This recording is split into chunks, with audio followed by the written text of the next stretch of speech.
রয়েছে বাংলায় প্রত্যেকে কিন্তু ভেরিফিকেশন মধ্যে রয়েছে, যেটা 4 নভেম্বর যে এসআইআর এর ইলেকশন কমিশনের পক্ষ থেকে যে ফাতওয়া হয়েছিল তখনও ছিল না। আমরা আজকে দৃষ্টি আকর্ষণ করেছি কারণ প্রথমত মাইক্রো অবজার্ভার্স কেন, আর ভেরিফাইড যারা করে দিয়েছেন, যাদের করার কথা, যেটা ইসিআই বলেও দিয়েছিল এবং সিও বলেছিল ইআরও বলবেন তার পোর্টালের মাধ্যমে, তারপর নতুন করে পোর্টাল খুলে মাইক্রো অবজার্ভার শেষ হ্যাঁটা বলছে, এটা অসাংবিধানিক। এবং এইটা হচ্ছে, তাতে কি হচ্ছে, আমরা যে 32 লক্ষ আনম্যাপ তার ব্যাপারে বলছি না, সেটা তো আলাদা সমস্যা। 1,36,00,000 লজিক্যাল ডিসক্রিপেন্সি কিংবা ডিসক্রিপেন্সি ইন ম্যাপিং, সেটাকেও বাদ দিচ্ছি, সেটা তো আরেকটা।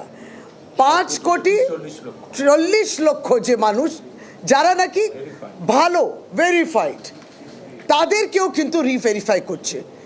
উদ্দেশ্যটা কি করছে? কে? Micro observer.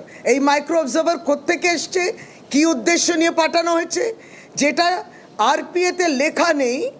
তারা কেন, কোন উদ্দেশ্যে বিজেপি শাসিত সরকার যে রাজ্যে আছে সেখান থেকে আসছে, কেন আসছে, সেগুলো পরিষ্কার আজকে মহামান্য আদালতেও মুখ্যমন্ত্রী বলেছেন। আমরা আজকে সিওকে বললাম যে এটা হতে পারে না, এই রিভেরিফিকেশনটা বন্ধ করুন।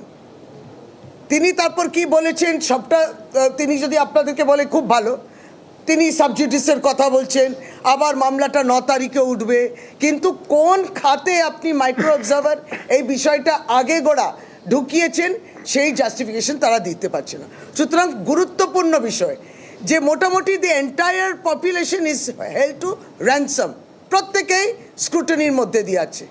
14 তারিখে তালিকা বার করতে হবে, 4 দিন বাকি হিয়ারিং করতে, তার মধ্যে এই জটিলতা যে বাকি এই 5 কোটি প্লাস তাদেরকেও রিভেরিফাই করছে।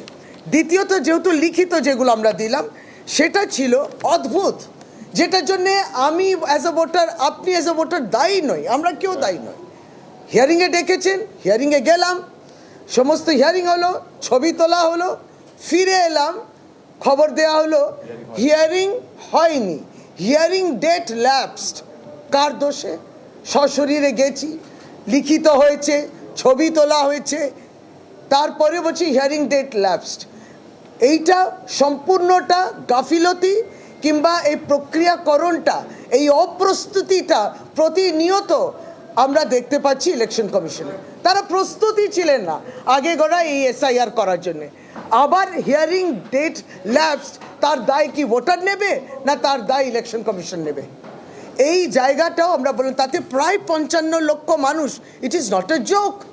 কি হচ্ছে?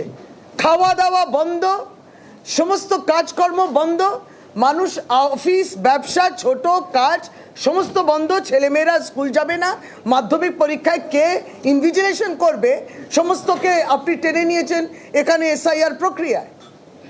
সুতরাং সেই জায়গা, তারপর এই কাজ, এই যেটা সহজ করা যায় সেটা জটিল করা হচ্ছে, আরও জটিল করা হচ্ছে, বাদ দিতে হবে। তাই জন্যে তো দিদি বললেন সুপ্রিম কোর্টে যে it is SIR for exclusion not for inclusion.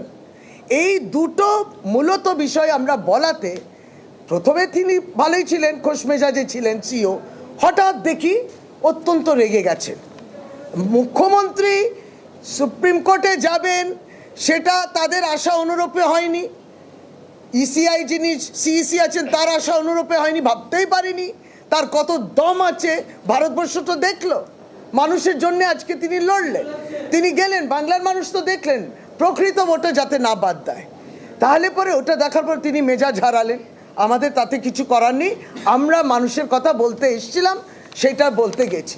তারপরে তো আনুষঙ্গিক আরও অনেক বিষয়, জীবিতকে মৃত করা, সেই মৃত মানুষ এবার জীবিত হলেন, তাকে ফর্ম 6-এ আসতে হবে কেন?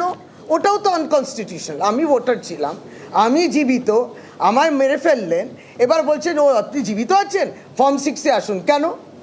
সুতরাং অত্যন্ত আনকনস্টিটিউশনাল বিষয়গুলো হচ্ছে, যেটা আমার ভোট অধিকার কেড়ে নেওয়ার বিষয়। প্রতিনিয়ত আমরা এটা বলছি এবং এই লড়াইটা চলছে। এই আজকে এই দুটো মূল বিষয়ে আদার্স যারা সোকল ভেরিফাইড তাদের রিভেরিফিকেশনটা হওয়া উচিত নয়, ইআরও করে দিয়েছে, সেটাই শেষ কথা হবে।